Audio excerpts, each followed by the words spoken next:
ушул кайрымдуулук, коомдук кайрымдуулук фонд деп негиздегенибизден ошол кичине фонддун ушу түптөлгөнүнө да токтоло кетсем, бул фонд 2016 жылы 28 май күнү колубузга официалдуу түрдө каттоодон өтүп, биз ушул жолго аттанганбыз.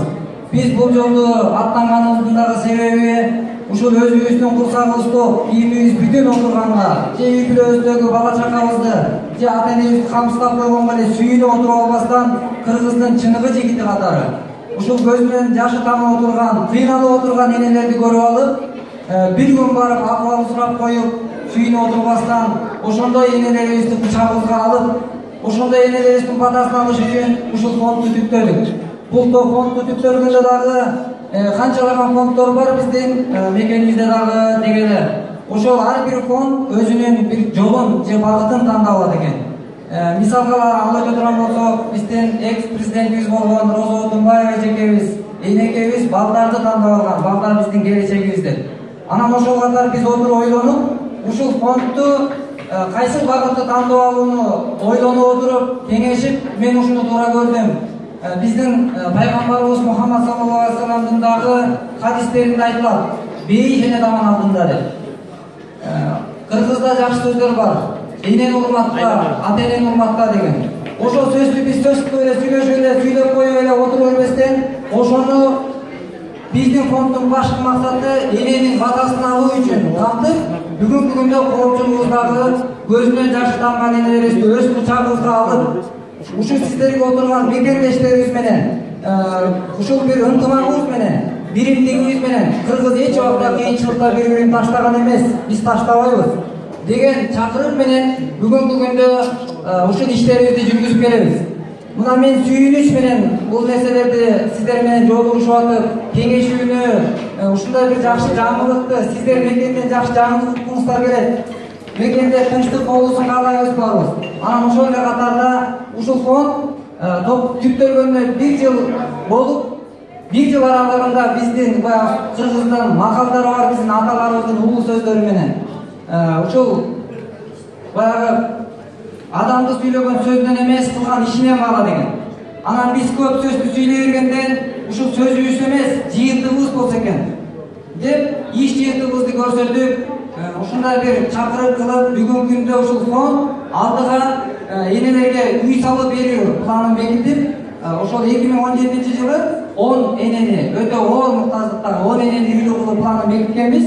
Ошол пландарыбыздын бүгүнкү күндө ушул сиздерге окшогон мекендештерибиз өзүнүн эле жашоосун көздөбөстөн, ушактан кыйналып, кысталып, акча таап, ошол өзүбүздүн эле бала чакаңызды ойлобостон, ушу бизге фондко кошкон салымынын жыйынтыгы бүгүнкү күндө 30 жылдан бери, 20 жылдан бери квартиралап, кыйналып, кысталып баккан энелер бүгүнкү күндө ишенип албай өз үйүндө жашап атат.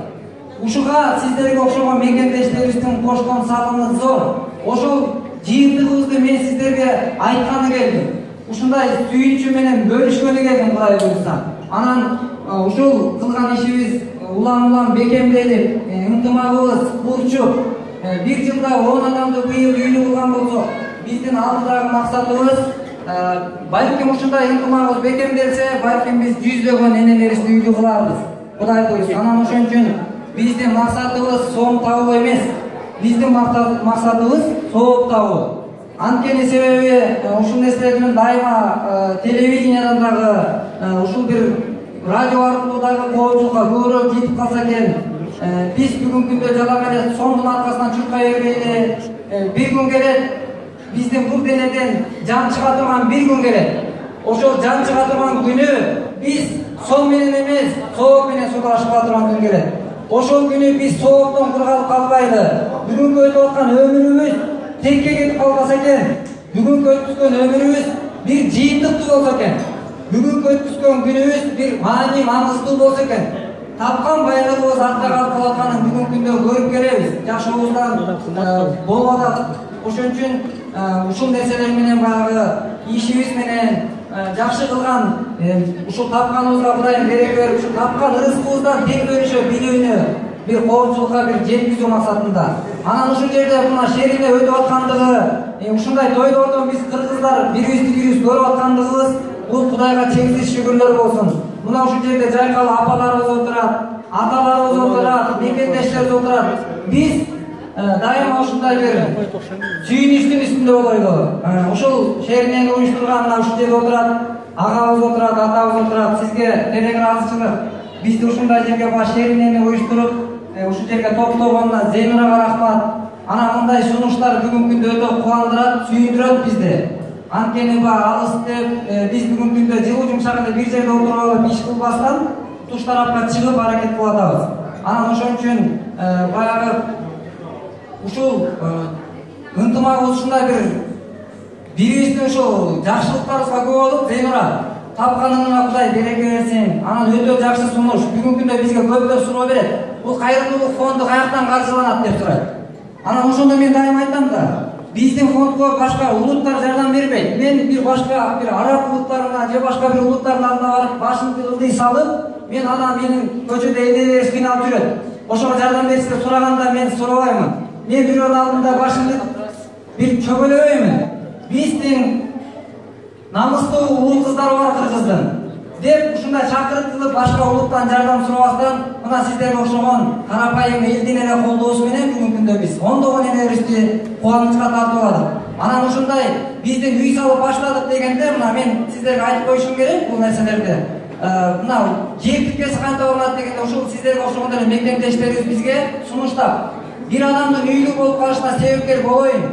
Менин 3 участогум бар, азамат ошону кыйналган үй бүлө отурган болсо айтып кой, мен ошол үй бүлөгө участогумду берейин деп кызыл китеби менен оформить этип, мыйзамдуу түрдө өткүзүп, анан фундамент куюп баштайбыз десек, кайсы бир мекендештерибиз туш тараптан чыгып, фундаменттин куюшунга жардам берип, КАМАЗ айдаган мекендештерибизге КАМАЗ менен кумун шагылын түшүрүп берип, анан ушундай иштер жүрүп атат. Алыста туруп алып, Казакстанда мисалы 6000ге жакын мигрант болуп иштеген мекендештерибиз ошол жактан дагы алар карап турбастан эл чоо байке баштаган, ошол жактагы кыргыз мекендештерибизден дагы зор колдоолор келип, мына сиздерден дагы барып ушундай жыйынтык. Анан эмне дейбиз? Кудай буйруса, ушундай Кудай берген рызкыны Кудай жолуна жумшаштан аянбайлы. Кудай берген убакытты да Кудай жолуна бериштен аянбайлы. Анан ушул жерге сиздердин келгендигиңиздер, ушул жерден берет алып, ушул жерге келгендигиңиздер канча бир адам энелердин балким биздин бүгүнкү күндө салып аткан 4 энебиздин үйү салынып атат, ошого кошкон сиздердин салымыңыздар. Сиздерге Кудай бекем ден соолук өмүр берсин. Ушундай бир мекенибиз Кыргызстанда тынччылык болуп, амандык болуп, анан ушундай жакшылыктарда жолугушуп жүрө берели. Сиздерге бекем ден соолук, баарыңыздардан Аллах разы болгон болсун.